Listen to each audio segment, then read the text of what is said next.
अर्जुन ने भगवान श्री कृष्ण से कहा, मुझे ये जानना है कि अच्छे लोगों के साथ हमेशा बुरा ही क्यों होता है, वहीं बुरे लोग खुशहाल दिखते हैं।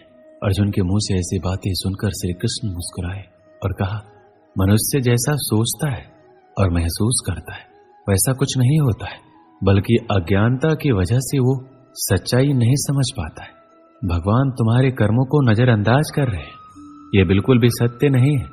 भगवान हमें कब क्या किस रूप में दे रहा है मनुष्य को समझ में नहीं आता, मगर आप अच्छे कर्म करते रहे तो भगवान की कृपा हमेशा बनी रहती है।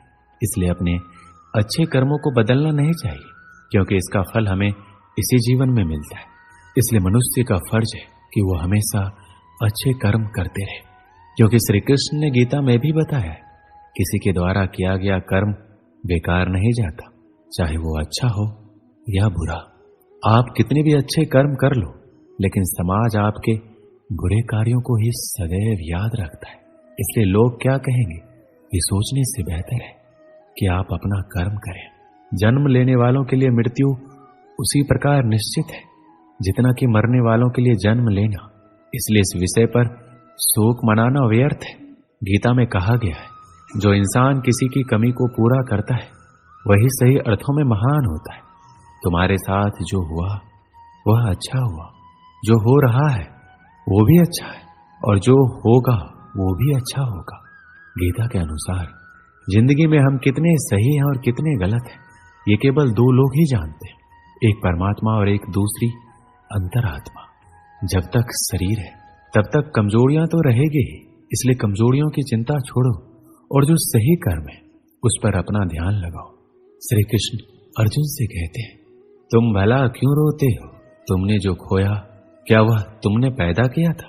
आज जो तुम्हारा है वह कल किसी और का होगा, क्योंकि परिवर्तन ही संसार का नियम है। किसी का अच्छा ना कर सको तो बुरा भी मत करना, क्योंकि दुनिया कमजोर है लेकिन दुनिया बनाने वाला नहीं है। यदि कोई व्यक्ति विश्वास के साथ इच्छित वस्तु को लेकर नित्य चिंतन करता है तो वह जो चाहे वह बन सकता है। सच्चा धर्म यह है कि जिन बातों को इंसान अपने लिए अच्छा नहीं समझता उन्हें दूसरों के लिए भी प्रयोग ना करे। कोई भी व्यक्ति अपने विश्वास से बनता है, वह जैसा विश्वास करता है उसी अनुरूप बन जाता है। मन अशांत है और उसे नियंत्रित करना कठिन है, लेकिन अभ्यास से इसे वश में किया जा सकता है। मेरे लिए समस्त प्राणी समान है, ना कोई मुझे अत्यधिक प्रिय है ना ही कम, लेकिन जो मेरी भक्ति पूरे मन से करते हैं मैं सदैव आवश्यकता पड़ने पर उनके काम आता हूँ। मन की शांति से बढ़कर इस संसार में कोई भी संपत्ति नहीं है। जो मनुष्य फल की इच्छा का त्याग करके केवल कर्म पर ध्यान देता है वह अवश्य ही जीवन में सफल होता है। जो व्यक्ति क्रोध करता है उसके मन में भ्रम पैदा होता है, जिससे उसका बौद्धिक तर्क नष्ट हो जाता है और तभी व्यक्ति का धीरे धीरे पतन होने लगता है। जब इंसान की जरूरत बदल जाती है तब इंसान के बात करने का तरीका बदल जाता है। जीवन में सफलता का ताला दो चाबियों से खुलता है, एक कठिन परिश्रम और दूसरा दृढ़ संकल्प। कठिन परिश्रम से बचने के लिए व्यक्ति को भाग्य और ईश्वर का इच्छा जैसे बहानों के बजाय चुनौतियों का सामना करना चाहिए।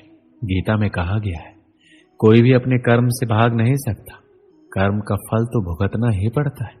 मनुष्य को अपने कर्मों के अच्छे और बुरे फल के विषय में सदैव सोचकर चिंताग्रस्त नहीं होना चाहिए।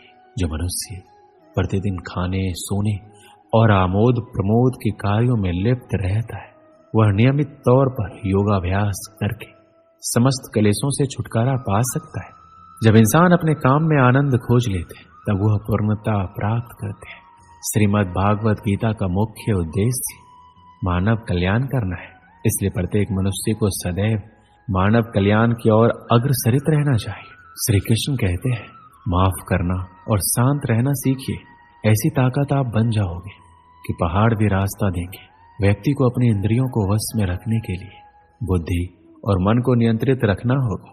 जो होने वाला है वो होकर ही रहता है और जो नहीं होने वाला है कभी नहीं होता। ऐसा निश्चय जिनकी बुद्धि में होता है उन्हें चिंता कभी नहीं सताती है।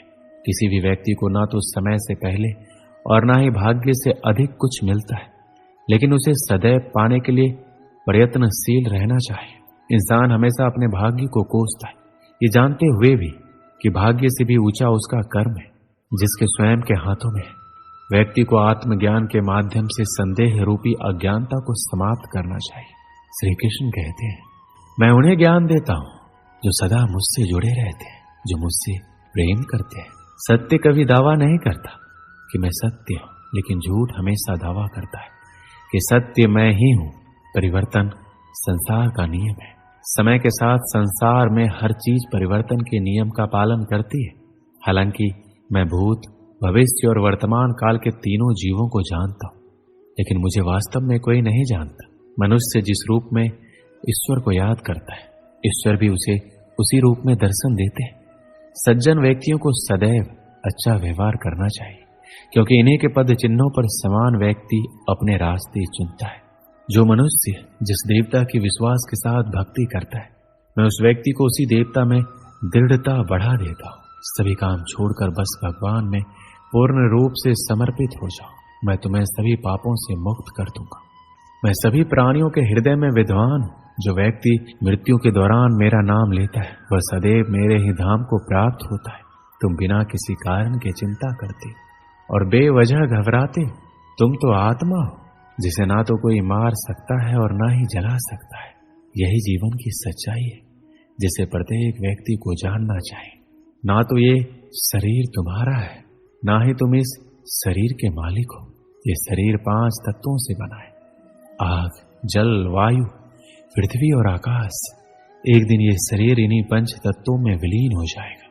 श्री कृष्ण कहते हैं, जीवन में समय चाहे जैसा भी हो, अपनों का साथ बड़ा आवश्यक होता है। सुख हो तो बढ़ जाता है, दुख हो तो बढ़ जाता है। अपनों के साथ समय कब बीत जाता है पता भी नहीं चलता। किंतु सोचिए, यदि आपको ऐसे किसी स्थान पर छोड़ दिया जाए जहां आपका कोई संबंधी ना हो, आपका कोई अपना ना हो, कोई मित्र ना हो, तो क्या होगा? एक एक क्षण कितना लंबा लगने लगेगा। तब तक लगेगा जब तक आप किसी को अपना नहीं बना लेते। अब सवाल ये उठता है, आपका अपना कौन है? वो संबंधी जिसके साथ आप रक्त से जुड़े हैं, या वो मित्र जिसके साथ आप बालपन से पले बड़े हैं, या वो सहकर्मी जिनके साथ आप काम करते हैं? नहीं, अपना वो है जो विपत्ति में काम आए। अपनों की परख समय की कसौटी पर की जाती है। स्मरण रखिएगा, अपनों के साथ समय का पता नहीं चलता, किंतु समय के साथ अपनों का पता अवश्य चलता है। एक गांव में एक पंडित रहता था। उसे अपने व्याकरण ज्ञान पर बड़ा अभिमान था। वह जिससे भी मिलता अपने व्याकरण ज्ञान का बखान करने लगता। एक दिन उसे नदी पार करने दूसरे गांव जाना था। वह नदी किनारे पहुंचा और एक नाव पर बैठ गया। नाविक नाव खेने लगा। अपनी आदत अनुसार पंडित अपने व्याकरण ज्ञान का बखान करने लगा। उसने नाविक से पूछा, क्यों, क्या तुमने व्याकरण पढ़ा है?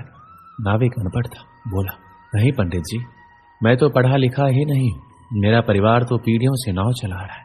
पंडित उसे नीचा दिखाकर कहा, ओह, बड़े दुख की बात है, तुमने अपना पूरा जीवन व्यर्थ कर दिया। नाविक को बहुत बुरा लगा, किंतु वह पंडित को कुछ उत्तर नहीं दे पाया। बस चुपचाप नाव खेता रहा। नाव मझधार में पहुंच गई।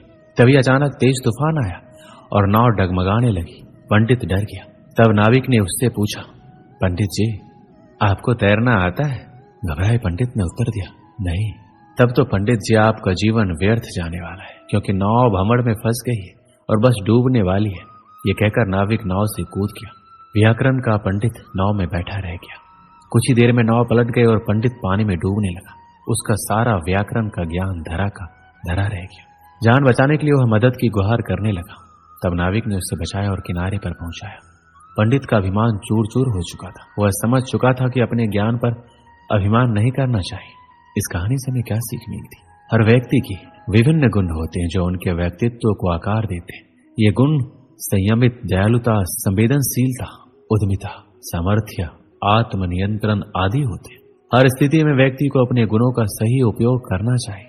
यदि व्यक्ति अपने गुणों का सही उपयोग करता है तो उसे आत्म संतुलन, सम्मान और सफलता मिलती है। हालांकि व्यक्ति अपने गुणों पर अधिक अभिमान करता है और उन्हें उच्चता के रूप में देखता है, तो यह सब उसके लिए हानिकारक होता है। अधिक अभिमान उसके विचारों और व्यवहार में विमान पैदा करता है, जो समाज में सामाजिक संबंधों को अशक्त बनाता है। हर व्यक्ति में कोई न कोई गुण अवश्य होता है। परिस्थिति के अनुसार वह गुण काम आता है, इसलिए अपने गुण का अभिमान नहीं करना चाहिए। दोस्तों, इस वीडियो में बस इतना ही। मिलते हैं अगली वीडियो में। अपना ख्याल रखिएगा। जय श्री कृष्ण।